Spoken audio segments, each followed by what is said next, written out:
Grace suspected that the baby in my womb wasn't Nathan's. After I gave birth, she secretly swapped my baby with Sophie's.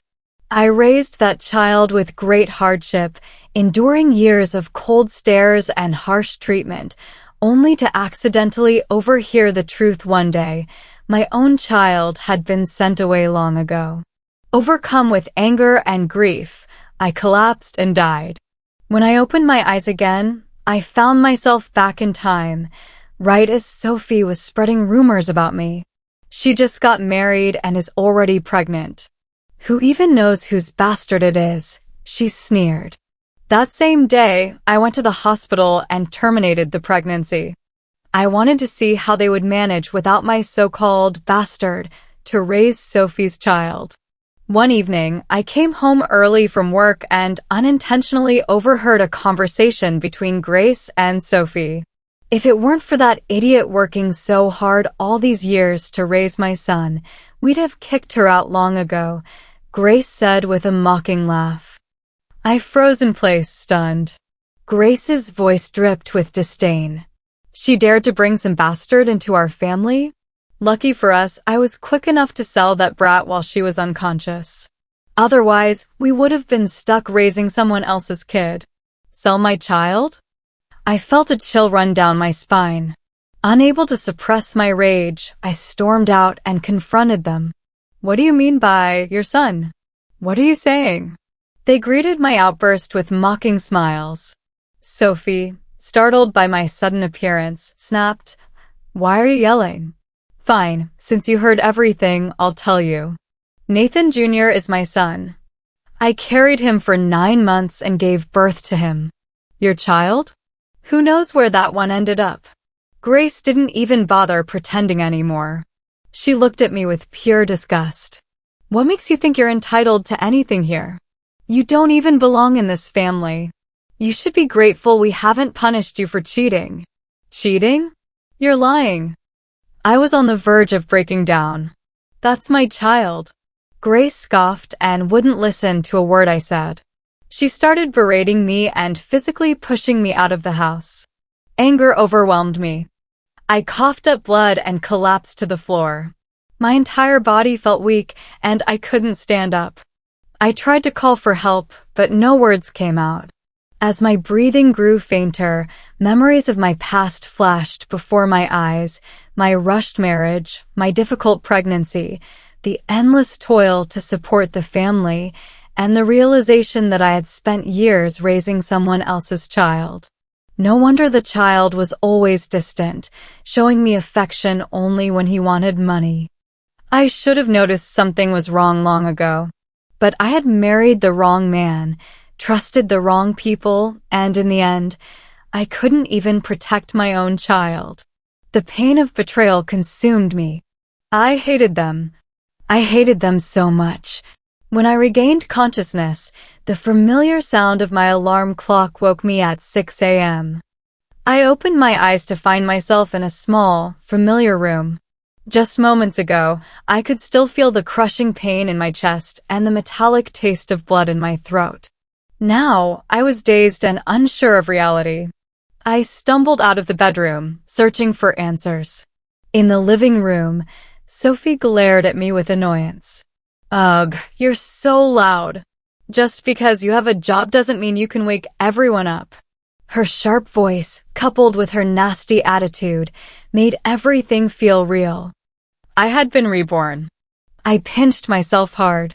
The pain was nothing compared to what I'd felt before, but it confirmed that this was no dream. Somehow, fate had given me a second chance. This time, I wouldn't let anyone take advantage of me. I looked at Sophie and let out a cold laugh. She must be pregnant right now, just like I was back then. Except she was already a bit chubby and wore loose clothing, so it wasn't noticeable yet. How ironic that they'd gone to such lengths to hide it from me. "What are you looking at?" Sophie snapped, rolling her eyes. "Yeah, so what if I'm better than you? At least I'm not some lazy parasite living off others." I smirked and shot back, "At least I don't sit around all day pretending to be innocent while hiding secrets. Who knows where your baby's father is?" Sophie turned pale, avoiding my gaze. She couldn't even muster a retort. I wondered how long she thought she could keep her pregnancy a secret. Feeling triumphant, I headed out for the day. My first stop was my workplace, where I requested time off. In my previous life, I had worked tirelessly alongside Nathan, hoping to build a better future for our family. I never took a break, never allowed myself to enjoy life. But not this time. No one would guilt-trip me into sacrificing my happiness again. As I thought about everything I'd endured in my past life, I placed a hand on my stomach. Guilt and sorrow swept over me, but I steeled myself and hailed a cab to the hospital. I had made my decision. This child couldn't stay. It was the only way to cut ties completely and ensure a better future for both of us. The procedure was done quickly. Feeling physically weak but mentally resolute, I left the hospital and went straight to Robert and Mary's house. The moment I saw them, my eyes brimmed with tears of anguish and relief. With a loud thud, I knelt in front of them. In my last life, Robert and Mary had always opposed my marriage to Nathan. They felt that his family's financial situation was far below ours, and such an equality would inevitably lead to imbalance somewhere. But back then, I was determined to marry him. I begged for a long time, and when I found out I was pregnant, they finally relented and agreed to the marriage. For the so-called love, I severed ties with my parents and never reconciled with them until the day I died. This was my greatest regret. Dad, Mom, your daughter knows she was wrong. I shouldn't have ignored your advice and married Nathan. I knelt on the ground, tears streaming down my face. My parents were stunned by my sudden breakdown. Get up, quickly. What's going on? Did Nathan's family mistreat you? Mary asked anxiously. Mom, I know I was wrong. From now on, I'll make sure to live properly, I admitted, concealing the fact that I had terminated the pregnancy. I decided to wait until I had everything sorted out before telling them the truth. At my parents' home, I enjoyed the long-lost warmth and comfort of family. Reluctantly, I returned to Nathan's house after work hours. Grace had already prepared dinner and called me to eat. I glanced at the table. It was filled with Sophie's favorite dishes. Too tired to argue, I took a few bites nonchalantly. At the dinner table, Grace, just like in my previous life, tried to coax me into buying double the baby supplies. This time, I wouldn't foolishly fall for their tricks. Mom, why would I need to buy double? I'm only having one child, right? Unless someone else is pregnant too. I asked, feigning ignorance while secretly enjoying the moment. I had no intention of revealing that I was no longer pregnant. Grace was stunned and stammered for a long time before replying, just by an extra set, as a backup. Backup? We're not exactly swimming in money to afford such luxuries, I countered. Sophie, true to her past behavior, started criticizing me relentlessly. If we ask you to buy 2 sets, just do it. Why all the fuss? I decided not to put up with her nonsense this time. Why, Sophie? Are you also pregnant? I asked directly, catching her off guard. Her face turned red with guilt. Well, wasn't that something? She really was pregnant. Clearly, she had been scheming to leech off me from the start. What nonsense are you spewing? Watch your mouth, or I'll tear you apart. Sophie shouted in anger, grabbing a bowl of soup and hurling it at me. I quickly pulled Grace in front of me to shield myself. Grace screamed in pain as the hot soup splashed on her, and Sophie scrambled to find a towel. Dinner turned into complete chaos. Taking advantage of the uproar, I slipped back to my room and started packing my belongings, preparing to move back to my parents' house that night. But Sophie wasn't about to let me off so easily. She stormed to my door and began pounding on it when she found it locked. I ignored her, which only made her angrier. She started swearing loudly outside the door. Who do you think you are? If it weren't for my brother taking a liking to you, you'd never have set foot in the Wilson family. Pregnant right after the wedding, who knows whose child you're carrying? Her baseless accusations made it clear how little respect she had for me. And her? She didn't even know who the father of her child was. I put on my headphones, focusing on packing my things. After a long while, the noise outside finally died down. I grabbed my suitcase and walked out. Seeing me like this, Grace was taken aback but quickly put on an innocent facade. Emily, where are you going so late at night? Are you heading back to your parents' place? If I did something wrong, just tell me, she said earnestly. I didn't respond. Instead, I opened the door. Before stepping outside, I took a moment to compose myself. Taking a deep breath, I let out a heart-wrenching wail loud enough for the neighbors to hear. Mom, I'm still pregnant. Why are you and Sophie kicking me out? What did I do wrong? Thinking about all the grievances I had suffered in my past life, I cried even harder, losing myself in the moment. Anyone who saw me would have thought I had endured unspeakable torment. Grace was panicked, and Sophie rushed over, trying to drag me back inside. The old apartment required using stairs, and at this hour, many elderly neighbors were returning from their evening walks. Soon, a crowd gathered around the door. Hey, ma'am, what's going on here? Why is your daughter-in-law crying like this? Did your family bully her? A nosy neighbor asked, clearly relishing the drama. Of course not. Young couples just had a little spat, nothing serious. Please, everyone, go back to your homes, Grace replied, trying to defuse the situation. She tugged at my arm, trying to pull me inside, but I wasn't about to let her overpower me. If I was leaving, I wasn't going to let them off so easily. I decided to air out all the grievances I had bottled up. Mom, what did I do wrong? I paid for the wedding, I bought all the home appliances, and I've given everything I had to this family. What more do you want from me? Nathan doesn't earn as much as I do, and most of his paycheck goes to supporting you.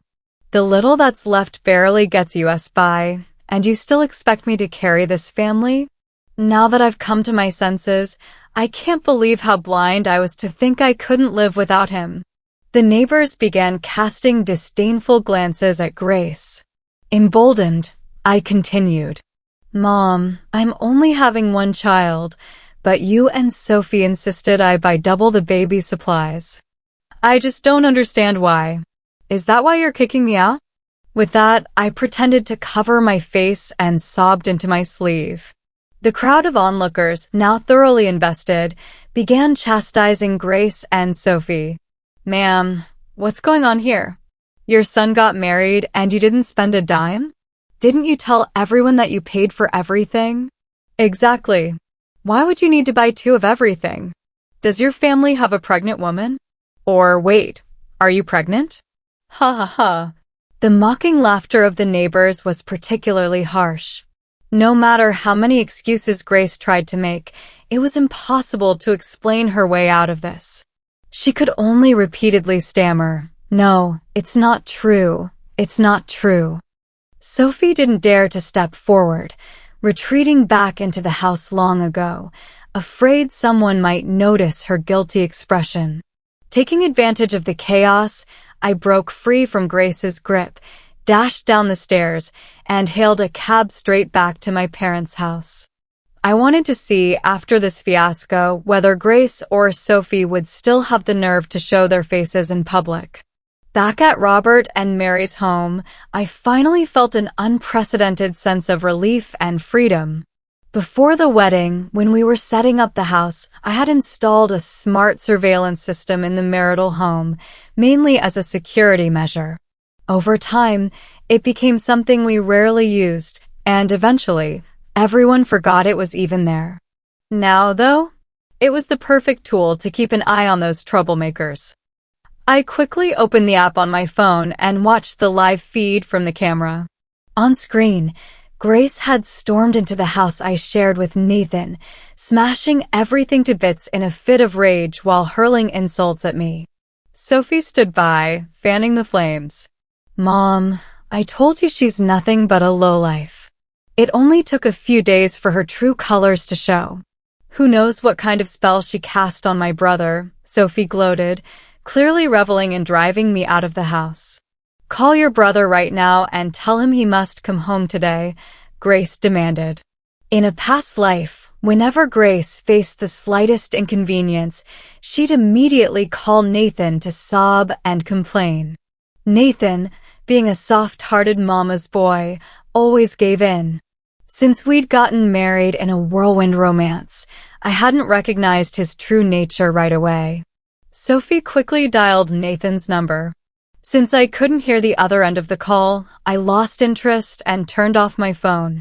Later that evening, as I was getting ready for bed, I remembered the incident and reopened the app out of curiosity. I wondered if Nathan had gone back. Sure enough, the man was a textbook mama's boy. He was sitting right there in the living room. Nathan's workplace was far from home, so he usually stayed in the company dorms during the week. I'd always asked him to come home every few days, but he'd excuse himself, saying he was too busy with work. Yet the moment Grace called, he rushed back without hesitation. On screen, Grace was crying dramatically while accusing me of all sorts of crimes. "Nathan, what a wonderful wife you've got.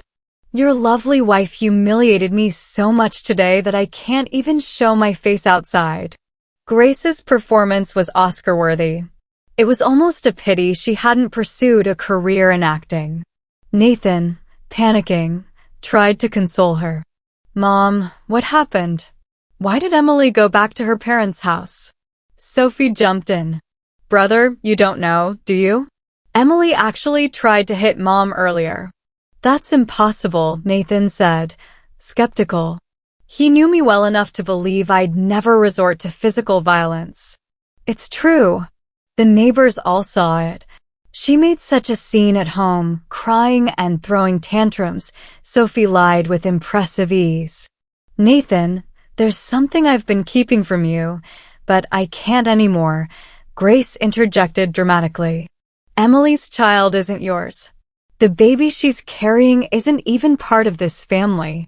"What?" "That's impossible," Nathan said in disbelief. "Mom, I know you're upset with Emily, but you can't make such baseless accusations." He pulled his hand away from Grace's desperate grip. "It's true, Nathan. Think about it. Why would a wealthy girl like her be interested in our family? Why the sudden rush to get married? And then, right after the wedding, she's pregnant? Isn't it obvious she just wanted to trap someone?" Grace's words were so convincing that, if I weren't the one involved, I might have believed her myself. Nathan hesitated, but ultimately defended me. "Mom, that's impossible. If what you're saying were true, Robert and Mary wouldn't still be supporting her." "Brother, you're so naive," Sophie sneered. "She's already gone back to her parents' house. How's that not a sign of them cutting ties? Why would a rich girl spend her own money on the wedding and the house renovations? Isn't it obvious she's pregnant with someone else's child and needed a sucker to take responsibility?" Sophie's mocking tone finally irritated Nathan. "Shut up." "I don't believe it," he snapped, sitting on the couch, lost in thought. I could tell he was starting to waver.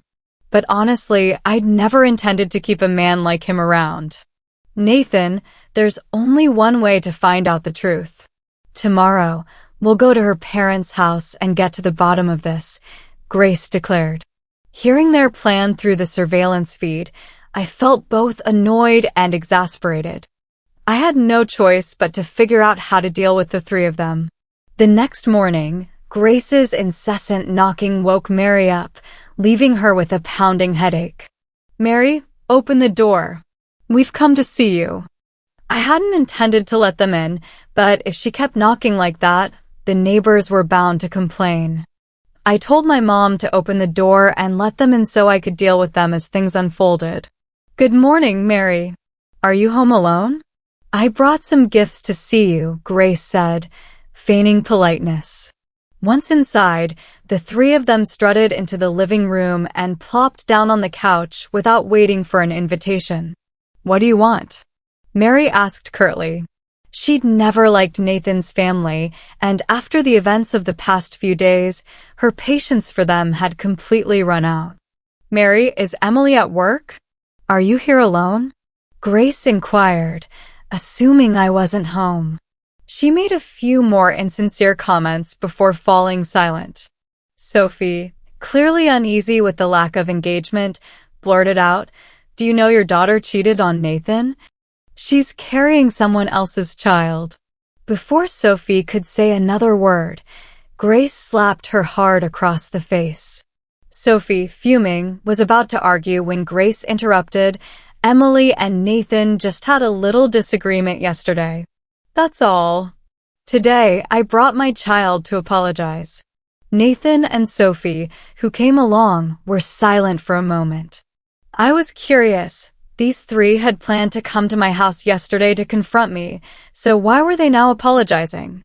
Who knows what Grace was scheming? I didn't stay in the room. I pushed the door open and walked out. They thought I wasn't home and tried to brush off all their wrongdoings with the simple excuse of a quarrel. Like I'd let them get away with that. I refused to give Grace any opportunity to shirk responsibility. I quickly wiped away non-existent tears from my eyes and said, aggrievedly, "Grace, you must not like me. Otherwise, why would you force me to buy double sets of baby supplies when I'm only pregnant with one child?" Grace immediately rushed over to support me. "Oh, nonsense, dear. How could that be? I adore you. It was my mistake. I'm sorry." I smirked inwardly while noticing Sophie glaring at me with fury, while Nathan, that spineless coward, just sat there playing on his phone. "Grace, the neighbors all say I'm worthless. I can't go back with you. I can't bear the shame, and neither can Nathan," I said, pretending to be considerate but looking pitiful. Sophie, for some reason, had aligned her thoughts with Grace's and insisted that I return with them. "Sis-in-law, just come back with us. Don't mind what others say," Sophie pleaded. "No, I don't want people gossiping about how the Smith family is shameless, always taking advantage of others, even their daughter-in-law," I replied while wiping away fake tears, feigning weakness. "I don't care about that," I continued, "but I care about Nathan's reputation. The Smith family's legacy cannot be tarnished." Seeing me sobbing, Sophie grew impatient. "What will it take for you to come back?" "Unless," I trailed off, deliberately looking at Grace with a pitiful expression. "Grace wouldn't agree to it anyway." "Emily, just say it." "Grace will agree, as long as you come home with us," Sophie snapped. Grace, determined to take me back, insisted, "Whatever it is, I'll agree. Unless you return the $20,000 for appliances and the $30,000 for the wedding banquet, $50,000 in total, I won't go back with you," I stated firmly. I was curious, would Grace, who loved money more than anything, actually give me the money just to get me back? If she did, I wondered what her true motive was. "You've got to be kidding. Shameless. Do you even know your worth? Go take a good look at yourself in the mirror." Sophie exploded, immediately cursing at me. Grace's previously accommodating expression also darkened. When Robert and Mary saw how the three of them were behaving, they grew angry too. My mom grabbed a broom and chased them out. The meeting ended on a sour note. Later, I calculated the time and checked the surveillance footage. I saw Grace go home, rummage through a room, and pull out a small notebook. "Mom, what are you doing with the savings book?" Sophie snatched it from Grace's hands. I raised an eyebrow. Grace was actually willing to pay me? Grace snatched the savings book back from Sophie and said, "If we don't bring her back, who's going to raise your child?" I've already arranged for the baby in her belly to be given to someone else right after it's born. We can even make a few $1,000s from it." Grace's words disgusted me. She was willing to sell my child for a few $1,000s to benefit her daughter. Every time I thought of the child I never met in my previous life, I felt suffocated, my heart aching unbearably. Soon, Grace came to my house with $50,000 and handed the money to me in front of Robert and Mary. True to my word, I went back with her. Getting the money that was rightfully mine was all that mattered. As for the family, I had 100 reasons to leave them. After returning, I resumed my routine of waking up early and going to work. Sophie rarely picked on me anymore, and Grace, realizing I wasn't someone to mess with, turned her attention to finding a father for Sophie's unborn child. One day, I came home from work and found a stranger in the house. Despite Sophie's attempts to hide her giddiness, her shy demeanor betrayed her feelings for the man. Unfazed, I ignored them and went straight to my room. In this life, the man's arrival was earlier than before. He was introduced by a distant relative of Grace's. Supposedly, his family owned a supermarket in a small town and had some money. In my previous life, Sophie had fallen for him at first sight. However, unwilling to part with her child, she rushed into marriage to cover up the truth. Grace had demanded a $5,000 dowry from the man's family and hastily arranged the wedding. The same events were unfolding now. I watched indifferently. After all, Lucas, Sophie's husband, only looked easygoing on the surface. Once he discovered Sophie's secrets, they'd have a lot to deal with. Soon after the wedding, Sophie announced she was pregnant and moved back home, claiming she needed care. Knowing the drama was about to begin, I found an excuse to move out, saying I was busy with work and needed to stay in the company dorms. Grace, already exhausted from taking care of Sophie, didn't say much, especially when I claimed I'd earn extra overtime pay. I left the house and returned to Robert and Mary's home. Not long after, trouble erupted in Grace's household. One day, Grace called me in a panic, urging me to come to the hospital immediately. I was relaxing at Robert and Mary's house and casually checked the surveillance footage. Before I left, I had prepared a few surprises for Lucas to discover gradually. But before those even came into play, Sophie and Grace had already started fighting. Little did I know half an hour ago, Grace and Sophie had a huge fight. At first, they were talking in a room, so I couldn't hear much. But then their heated argument spilled into the living room. During their fierce exchange, Sophie accidentally let something slip, and Grace finally realized the truth. The child she thought I was carrying wasn't some illegitimate offspring as she had been led to believe. It was all fabricated by Sophie. Sophie had always shown me unwarranted hostility, likely to secure more for her own child. To achieve her goal, she spread all kinds of lies. Overcome with rage, Grace slapped Sophie hard. Unfortunately, Sophie lost her balance and fell heavily to the ground. She cried out in pain, and Lucas quickly called an ambulance. It turned out to be an even bigger drama than I had anticipated. When I arrived at the hospital, the hallway outside the room was crowded with people eager to watch the commotion. I had to push through the throng to get a better view, but couldn't make it inside. However, I pieced together the details from the whispers around me. Sophie's fall had caused her to miscarry. The doctor said the baby couldn't be saved and recommended a procedure. Lucas, who had accompanied her, was asked to sign the consent forms. He was in tears as he prepared to sign, but then a nurse, trying to comfort him, said, "There will be other children. It's just a pity. This one was already 4 months along." That comment completely enraged Lucas. 4 months? That timeline didn't add up. They hadn't even met back then. Where could the baby have come from? Lucas went berserk, causing a scene and refusing to sign the surgical papers. He even dragged Grace into it, demanding the dowry and wedding expenses back. The entire floor heard about the uproar.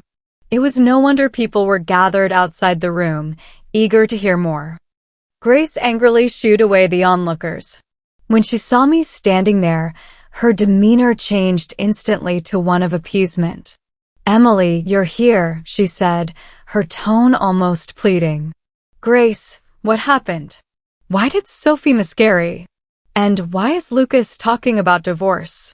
I asked innocently, pretending to be unaware of the situation to force her to relive the painful details.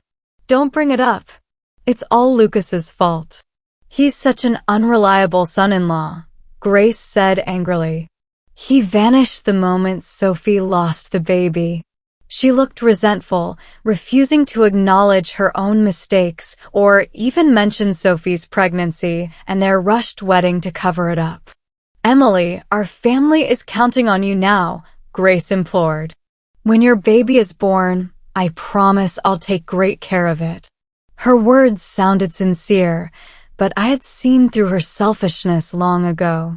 Grace still didn't know that I had already terminated the pregnancy and decided to cut ties with their family for good. "Grace," I said, changing my tone, "I never registered my marriage with Nathan. Last week, he told me he wanted to part ways on good terms. I wasn't lying or trying to deceive her. After they spread rumors that the baby I was carrying wasn't Nathan's, he began to distrust me. Last week, he called to formally end our relationship. Our rushed, ill-thought-out marriage had left no time to register it legally, which worked to my advantage now." "What? No way. You're divorcing? What about my grandson?" Grace was in disbelief.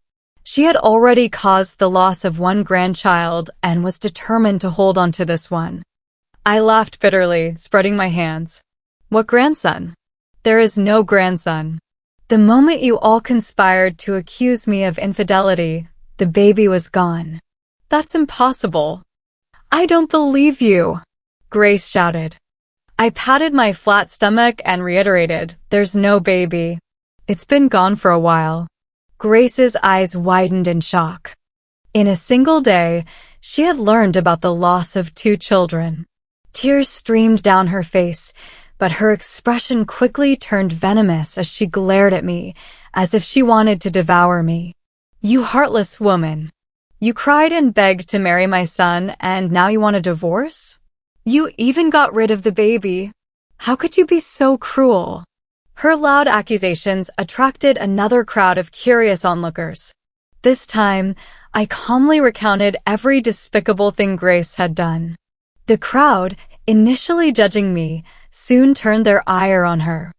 Who even marries without a dowry these days? This mother-in-law is unbelievable. She bullied such a good daughter-in-law to the brink. The young couple could have lived happily, but she had to spread lies. Serves her right. I heard her daughter wanted her sister-in-law to raise her child, so she made up those stories. How shameless.